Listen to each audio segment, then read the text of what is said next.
আমি নিজেরে আয়না বানাবো,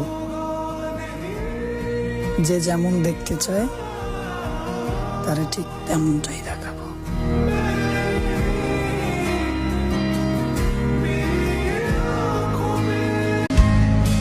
এখন আর কোনো কিছু এক্সপ্লেন করতে মন চায় না। বুঝলে বুঝুক, না বুঝলে ভুল বুঝুক, ইটস ওকে।